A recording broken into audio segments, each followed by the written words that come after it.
कौन बनेगा नेता। नगर निगम के चुनाव पास आने वाले थे। पूरे कानपुर शहर में टिकट को लेकर मारामारी शुरू थी, लेकिन सबसे ज्यादा चर्चा में वार्ड नंबर 40 की सीट थी। वो इसलिए क्योंकि इस बार वहां की सीट महिला के लिए आरक्षित थी। अब सवाल ये था कि चुनाव लड़ेगा कौन। इससे पहले ठाकुर साहब वहां से पार्षद थे और इस बार उन्होंने अपनी पत्नी सीमा ठाकुर को टिकट दिलवाई और ठाकुर साहब की शान के कारण सीमा जी ने 20,000 वोटों से चुनाव जीत लिया। अरे बधाई हो सीमा भाभी, अब तो आप वार्ड की पार्षद बन गई हैं। अब तो हमारे काम आप ही करवाएंगी। अरे ये तो सिर्फ नाम की पार्षद बनी है, वो तो महिला सीट आ गई, वरना पार्षद तो मुझे ही बनना था। अब भले ही चेहरा इसका होगा, लेकिन पावर तो मेरी ही होगी। अरे वाह भाई साहब, क्या दिमाग लगाया है आपने भी। आइए आप लोग, खाना लगा दिया है सबके लिए। सीमा जी पार्षद बन चुकी थीं, फिर भी उनकी एक ना चलती। सारे काम ठाकुर साहब खुद ही संभाल लेते और जहां जरूरत पड़ती वहां सीमा जी का अंगूठा लगवा लेते। सीमा जी ज्यादा पढ़ी लिखी भी नहीं थी। एक दिन अरे ठाकुर साहब, आप आ गए।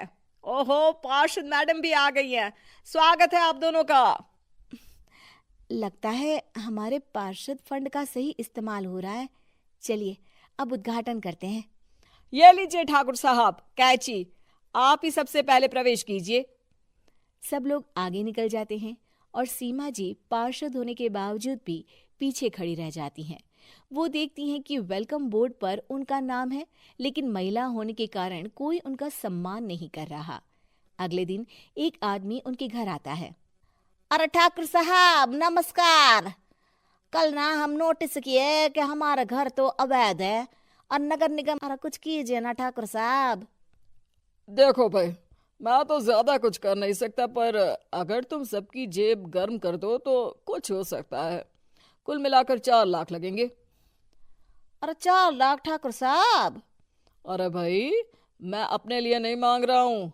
दरोगा है, इंजीनियर बाबू है, बड़े साहब है, सबको देना पड़ता है ना थोड़ा थोड़ा। बोलो है मंजूर? तभी वहां अचानक सीमा जी आ जाती हैं। अरे ये आप क्या कर रहे हैं? पहले इन्हीं लोगों से तो आपने वोट मांगे ले रहे हो।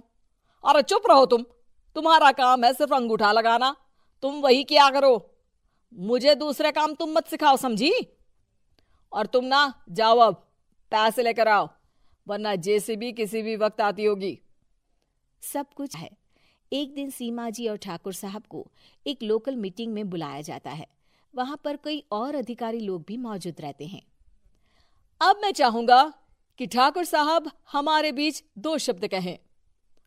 मेरे प्यारे भाइयों और बहनों, आज मेरा सौभाग्य है कि मैं आप सबकी सेवा दिन रात कर पा रहा हूं।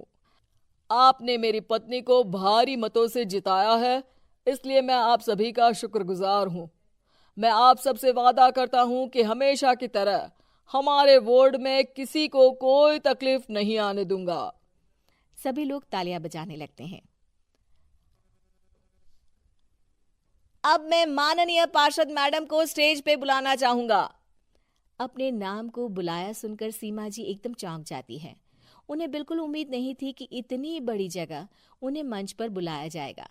जैसे तैसे वो मंच पर चढ़ती हैं। ऊपर जाते ही सीमा जी को सारी पुरानी बातें याद आ जाती हैं कि किस तरह उनके पति उन्हें कभी भी आगे बढ़ने नहीं देते और उनके नाम से गलत काम करते हैं। वो बोलने लगती हैं। मैं आपके वार्ड की पार्षद सीमा हूं। आप में से बहुत कम लोग ही मुझे जानते होंगे, क्योंकि इससे पहले मुझे कभी ऐसा मौका ही नहीं मिला। सारे मौके मेरे पार्षद पति यानी आपके ठाकुर साहब ही लेते रहे, लेकिन आज ये मौका मुझे मिला है तो मैं इसे ऐसे ही नहीं जाने दूंगी। मैं आपको ये बताना चाहती हूँ कि आपके ठाकुर साहब मेरे नाम की आड़ में गैर कानूनी काम करते हैं, जिस पर अंगूठों के निशान मेरे होते थे। इसीलिए मैं अपनी गलती मानती हूँ और आज अपने पद से इस्तीफा देती हूँ, ताकि आगे से कोई गलत काम ना हो पाए। अब फैसला आप सबके हाथ में है कि आप हमें क्या सजा देना चाहते हैं। सीमा जी की बातें सुनकर ठाकुर साहब के चेहरे का रंग उड़ जाता है। और वो शर्म से मुंह नीचा करके वहां से चले जाते हैं और पद से इस्तीफा देकर ही सही सीमा जी अपने आप में आत्मविश्वास महसूस करती